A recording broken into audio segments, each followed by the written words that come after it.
All right, got a midweek episode of the Lion's Den. Paul wants to talk to you about the survey that just came out. It's all over social media. It's kind of a collective bargaining, I guess, a collective bargaining survey. I didn't get one. I've seen it online, but it makes no sense to me. All the questions is being asked about what you want your pay salary to be, and 4-day delivery, and CCAs, top step, time in between steps. Because we're in collective bargaining. It's already started. And so I'm not understanding why we would send this out after we've already started collective bargaining. It seems to me if it was part of collective bargaining, again, I've not seen it, only pictures of it on social media. I was looking on the NLC site trying to find out some kind of notice about the survey, and I couldn't. Maybe I missed it. So if y'all see it, reach out to me and show it to me. But it's bizarre-ass survey because they're talking about, first off, CCAs. To me, that's a non-starter. Like Renfro said last time, here's two non-starters from me. And this is how James feels as well when we get in there. Table 2, non-starter. We got to get rid of it. We cannot continue to employ people at poverty level. You can't do it. It's complete disrespect to all of us to have Table 2. CCA, position. A complete non-starter. We got to do away with the CCA position. It's antiquated. Okay, so those are two things. So when you talk about either one of them, you're already turning me off because we should not concede that during this round of collective bargaining. Those things will force us into arbitration. But you see a lot of questions on the survey about CCAs. But to me, these things should have already been done. This should have been handled. You had all these committees go up there, these collective bargaining committees or whatever, all these different groups at a great expense to the NLC, to union dues, to pay for all these things. What were they doing? And not knocking them. There were some fantastic people there, some great representatives of the city letter care craft, but what were they doing? And after all this is said and done, while we're already into collective bargaining, you're going to send out this survey. So surely the survey wasn't about collective bargaining, what they're going to propose in this round of collective bargaining, because it's already started. That makes no sense. So I don't know. I mean, I'd have to read the whole thing because I've been out of town, just walked in the door. Paul messaged me and said, hey, I did an emergency Lions Den episode, so I'm going to put it up. But yeah, just some bizarre questions on there. I think Paul's going to cover that, but to me, it again looks like we're discombobulated at the top level because you don't send a survey out while you're a month into collective bargaining. You know, we've already had numerous updates on collective bargaining, what's been going on. And so I don't know how long we've been in collective bargaining right now. How long has he been in there? And you're just now going to send a survey out to the people saying, what do y'all want? Baby, look. I know that you were fucked up on the last one because you missed the first 3 months of it, but damn, don't start and then 3 months later send out a survey of what we want. It's kind of the same shit you did last time. But bizarre ass shit. But anyway, yeah, Paul wants to talk to you, but I just want to give my 2 cents from what I've seen because people keep sending it to me and I see it on social media. I don't have the complete survey. It wasn't sent to me. And so, yeah, again, once I start saying CCA, you just turn me off. You got to fight for that. Table 2, you got to fight for that. Time in between steps, I get that. You know, it needs to be less. Pay in between bottom and top, got to change that. Can't have, like I said, penthouse and poorhouse all in the same craft.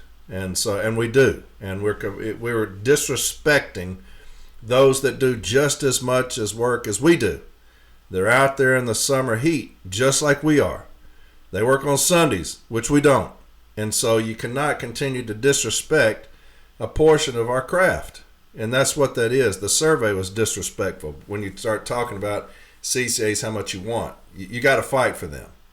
But anyway, yeah, I just thought it was bizarre that after you've already started collective bargaining, you ask our opinion. These committees, like I said, what did they do? That should have been done then. They're representing us. And so anyway, just wanted to touch on that. Paul's going to talk to you it's not long, about 10 minutes, okay? And so I'll see y'all Sunday Probably Sunday. I'm going to be out of town, but I think I fly in enough time to do an episode on Sunday. If not, remember I'm going to start on doing them on Mondays, but I just got to see what time I get in on Sunday. But so anyway, love y'all. Have a great rest of the week. Here's Paul. Bye. Protect the flock. We rally in the lion's den. Shield to shield, the storm is thundering. Unleash the roar, let the lions run towards the night until the battle's won. All right. Good afternoon, brothers and sisters, and welcome to an emergency episode of the Lion's Den. Now, the reason I'm getting together with you today is I want to talk to you a little bit about a survey, a text message survey that carriers have been getting from the NALC. And the survey is asking how we would feel about changing our work week to a 4 10-hour day model. The first thing I want to say, I guess, is that it's really disappointing to me that the NALC would put this survey out to carriers without giving us more information. I mean, I know it's the status quo of this current administration to keep us in the dark, but we should have more information on this. We should be given a list of the pros and cons so we can consider it. We should be given an idea of who proposed this. Is this an NALC proposal or is it a proposal from the Postal Service? Because we know that a Postal Service proposal would come with concessions. If this is being considered something they're giving us or offering us, they would want a concession. So what would we be willing to give up? Are we talking about giving up our fight for full COLAs for our carriers? Are we talking about giving up a career workforce argument or a fair tier wage system for our carriers? What exactly is on the table here if this is a Postal Service proposal? But we don't have that information in front of us. I think it's something that would be valuable to know, but we don't know. So what we're going to do here is I'm going to go over some of the pros and cons, and I'll tell you right off the bat, I'm looking at mostly the negatives of this because I think this is a very bad idea for the city carrier craft, but let's take a look at it. This is going to be a very short episode. Give me 10 or 12 minutes of your time, and we'll hopefully come away a little bit more educated on this. First thing I want to tell you is right now, 1 out of every 6 jobs in the city carrier craft is a T6 position, right? 5 routes, 1 floater. That would change to 2 T6 positions for every 6 full-time carrier positions. So over 33% of our workforce would now be T6 carriers. So for those of you out there who are thinking about bidding that retirement route in your office or even getting a full-time route, that may be a problem now because 1 out of every 3 jobs, more than 1 out of every 3 jobs is going to be a T6 assignment. And carriers who have those full-time routes are going to be holding on to them. Even carriers who are converted into full-time status are going to be likely converted into a T6 position. And they may never leave a T6 position for their entire career. So think about that. Think about that. 1 out of every 3 jobs, more than 1 out of every 3 jobs, would be a T6 position. And that also means when you come to work, you don't know which route you're going to be doing for sure. So over 1/3 of our carriers are going to show up in the building and be told you're going to be doing the other route on your string today, your other T6 job today, the route that you don't like. So that's something to think about. Another thing I want to talk to you about is, everyone thinks about themselves, right? We want to know what's good for a city carrier and what's good for our paycheck, our benefits, our wages. But we need to think about the service as a whole, the Postal Service, because if the Postal Service fails, there are no city carriers. And this is a bad idea for the Postal Service and for our customers. If we can't get mail to our customers in normal business hours, if we're out there delivering mail at 8 o'clock, 9 o'clock at night, just as a regular work day, people are going to be going to other online services. They're going to be doing online bill paying. What about our customers that have e-businesses where they're getting parcels and buying and selling through us, and we're not getting their mail to them until 9 o'clock at night, or when businesses are already closed for the day? This is bad business for the Postal Service, and we are going to definitely lose customer base because of something like this if we adopt it. What about the changes to Article 8, right? I know a lot of carriers out there depend on overtime as part of their weekly paycheck or biweekly paycheck. What are you going to do? Because right now, hour 1 through 10 is going to be straight time, but rest assured that hour 10 through 12 is not going to be penalty anymore. These are going to be your overtime hours. So you're going to work a potential 12-hour day, and the pay is going to break down to 10 hours of straight time pay and 2 hours of overtime.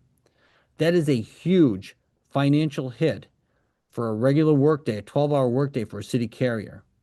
But it's going to be great for the Postal Service, right? You're never going to see that penalty rate. They're never going to have carriers hit that 12th hour. So think about that. What about carriers who have medical restrictions? 8-hour medical restrictions. These carriers are likely going to be forced into district reasonable accommodation jobs, and some of them won't be able to continue carrying mail whatsoever. Plus, even those of us who can carry mail, it should be the goal of every union job, and we've heard this before, 8 hours of work, 8 hours of sleep, 8 hours of recreation, right? 8 hours of work, 8 hours of rest, 8 hours of recreation. What's it going to do to our bodies to work 10 hours a day without that 8 hours of rest? Climbing those extra 100 sets of staircases, right? Working those extra hours and working under more dangerous conditions, right? If you're working till 8 or 9 o'clock at night, you're working a longer day in the heat, a longer day in the cold. You're working in darkness. You're more likely to fall, more likely to get bit by a dog. All these extra hours on the street in the dark, in bad conditions, in the heat, in the cold. All of these things are going to affect your body and your health. This is something to consider. What about our leave program? Let's talk about a leave program. So a 40-hour work week is still going to be a 40-hour work week, right? If you work 5 8-hour days or 4 10-hour days, it's still 40 hours. But what about incidental leave? That's where you're going to get hit in a pocketbook here, because if you decide to go take a day off to go to a baseball game or go to a wedding or attend a funeral, that's 10 hours of leave out of your balance.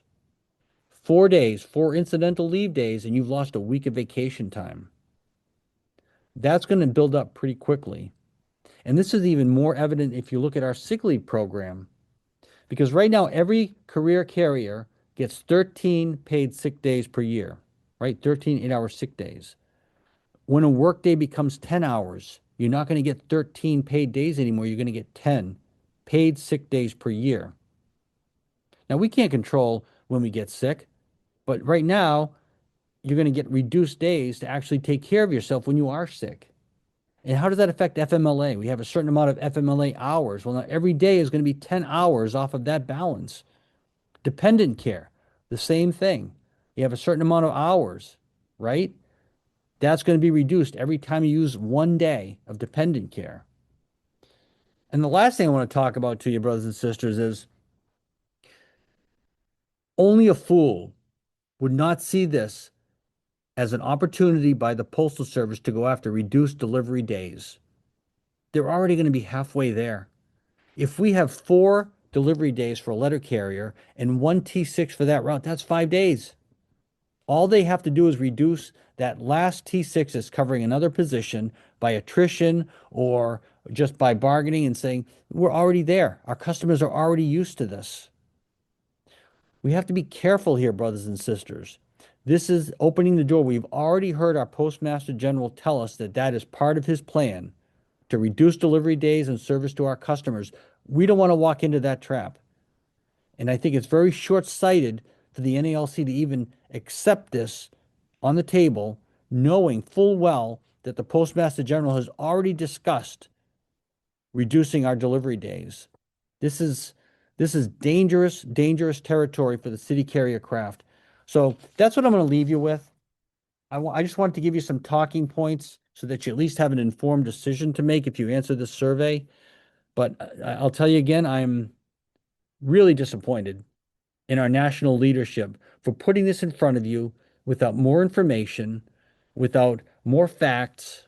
But I feel that this is the status quo, and This is why we need change, brothers and sisters. So that's what I'm going to leave you with. I hope you have a great rest of your evening, and I hope that this can get to you before you answer the survey so you have more information under your belt. Have a great day. Great talking to you. Stay safe.